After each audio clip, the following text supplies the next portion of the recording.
Okay, let's dive right into this explainer and crack the code on a question that is really defining this entire decade. How do you actually build monumental, world-changing companies in what is now a vastly shifted economic landscape? Essentially, how do you become the next Elon Musk in 2026? Today, we're deconstructing the 2026 industrialist playbook. We are going to break down the exact mental models, the operational algorithms, and those crucial funding strategies you actually need to mirror Musk's trajectory. We're looking at the modern era of deep tech and seeing exactly what separates the true visionaries from everyone else.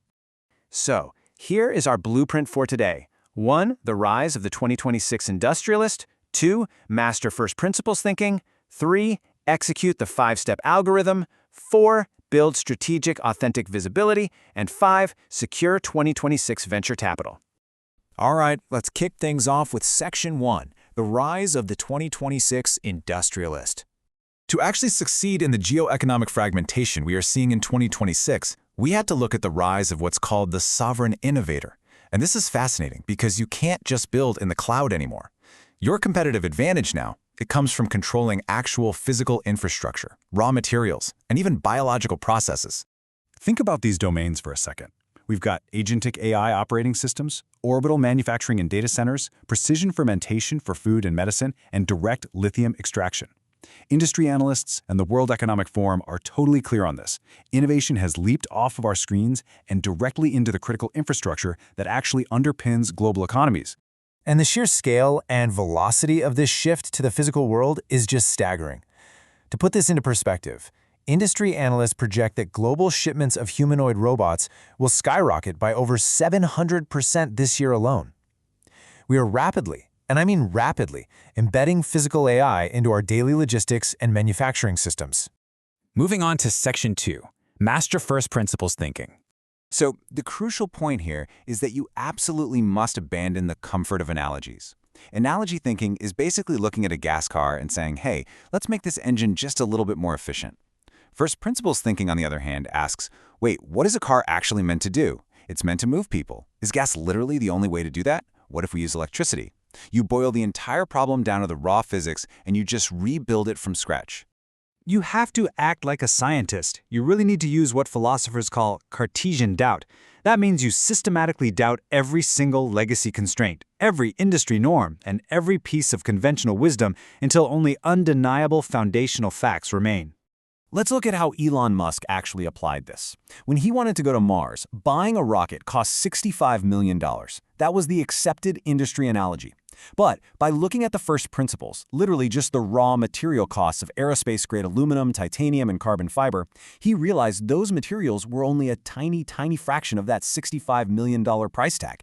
So what did he do? He completely rebuilt the manufacturing architecture from the ground up to drastically cut those costs. All right, Section 3. Execute the 5-step algorithm. This is the 5-step algorithm forged in the production hell of Tesla and SpaceX. 1. Make requirements less dumb. 2. Delete parts of processes.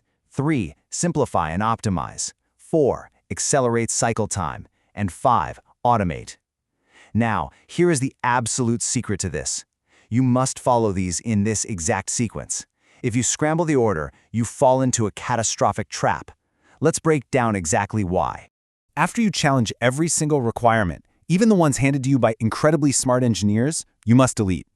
There is this massive, innate human bias to keep parts around just in case. But the 2026 founder must lean heavily toward aggressive deletion. Listen, if you aren't forced to add parts back in at least 10% of the time, your initial cuts simply were not deep enough. Musk himself said, possibly the most common error of a smart engineer is to optimize a thing that should not exist. This quote perfectly captures the essence of Step 3. Think about it. Why do we delete before we simplify and optimize? Because literally the biggest waste of top-tier engineering talent is spending months optimizing a part or a process that you honestly should have just deleted in the first place. Which brings us to automating errors. Automation is strictly the last step. Musk actually learned this the hard way at Tesla. They were trying to automate the placement of fiberglass mats on Model 3 battery packs, right? Only to realize way later that the mats weren't even needed at all. Never automate before you streamline, or you're literally just building the wrong thing faster. Moving to Section 4, build strategic, authentic visibility. The whole era of the CEO posting 5 times a day on autopilot, yeah, it's completely dead.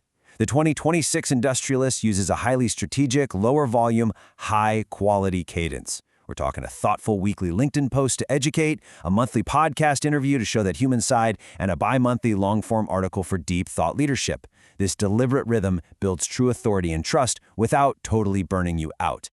And whatever you do, please, do not outsource your brain to artificial intelligence.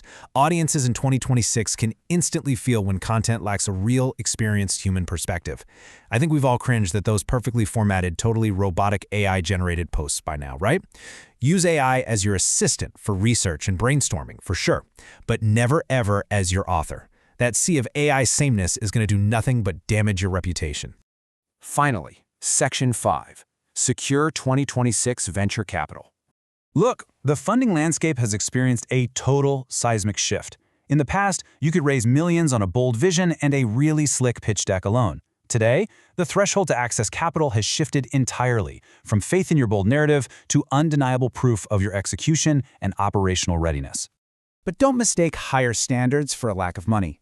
VCs are actively hunting for massive returns in physical sectors. They're deploying heavy capital into vertical and agentic AI, defense and sovereign tech, space technology, climate and energy transition, and biotech and neuromorphic computing. If you want funding, you've got to align your first principle solutions with these exact domains. And this number absolutely proves the money is there. Over $300 billion. That is how much venture capital funding was deployed across 6,000 startups in just the first quarter of 2026 alone. The capital is definitely waiting. So, how do you capture a piece of that $300 billion? Remember this exact phrase: capital follows clarity. Your success in fundraising is not going to come from having the loudest, flashiest story. It's going to come from having crystal clean data rooms, rock-solid unit economics, and unshakable market validation. Investors are basically just looking to reduce their uncertainty. You provide the hard evidence, and the capital will follow. Which leads me to the final thought I want to leave you with today. In this massive shift back to the physical world, are you going to keep tweaking the analogies of the past, or are you ready to rebuild reality from its very first principles? Take these mental models, execute them with ultra-hardcore intensity, and go build the future. Thanks for joining me on this explainer. I'll see you in the next one.